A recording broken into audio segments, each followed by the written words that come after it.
Era el mejor futbolista del mundo y lo premiaron con el Balón de Oro, pero muchos lo recuerdan como Judas, el traidor más grande en la historia del fútbol. Figo se convirtió en el fichaje más costoso en la historia y en el hombre más odiado por la afición del Barcelona. En su regreso al Camp Nou como jugador del Real Madrid, los hinchas quemaron su camiseta, hicieron billetes con su rostro, le lanzaron botellas y hasta una cabeza de cerdo. Esta es la historia de la traición más polémica del fútbol. Pero para entenderla, debemos ir al inicio y luego analizar si Figo es un traidor o simplemente una ficha en un juego de poder.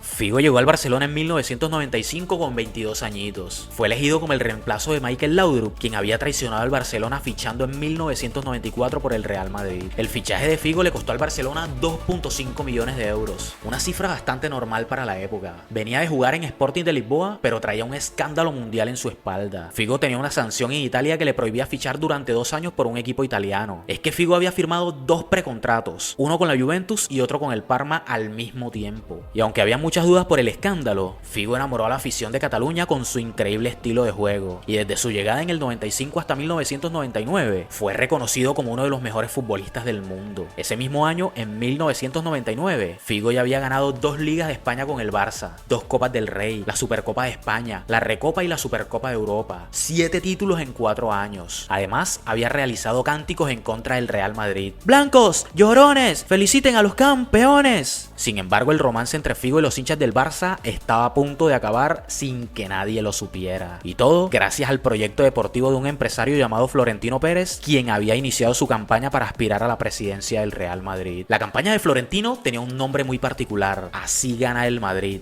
En aquel entonces, el presidente del Real Madrid era Lorenzo Sanz, y el equipo venía de ganar la Champions y la Supercopa de Europa en 1998. Todo estaba dado para que Sanz fuera reelegido, pero Florentino puso las cosas muy difíciles. Una de las propuestas de Florentino era devolverle la gloria y la grandeza al Real Madrid, porque para él no solo se trataba de ganar, había que superar en todo a los rivales, en el juego, en los goles, en la economía y en el nombre de los jugadores. Florentino tenía en mente construir un equipo de galácticos y prometió que si ganaba las elecciones, Luis Figo se convertiría en jugador del Real Madrid. Pero ¿por qué Figo si tenía una cláusula de 10.000 millones de pesetas? Es decir, 60 millones de euros. Una fortuna que jamás se había pagado en la historia del fútbol. Florentino sabía que no era simplemente fichar al mejor jugador de su rival, era darle a los hinchas del Real Madrid la misma sensación de ganar un trofeo. Así que Florentino fue con toda por Luis Figo, y su primer paso fue reunirse con Paulo Futre, un exfutbolista portugués que era el ídolo de infancia de Luis Figo. Florentino le contó su proyecto y le pidió que le ayudara a convencer al representante de Figo para fichar al jugador. El representante de Figo era el portugués José Veiga. Futre lo llamó delante de Florentino y le contó el proyecto, pero Veiga le colgó el teléfono. Futre fingió seguir hablando con José Veiga, y cuando supo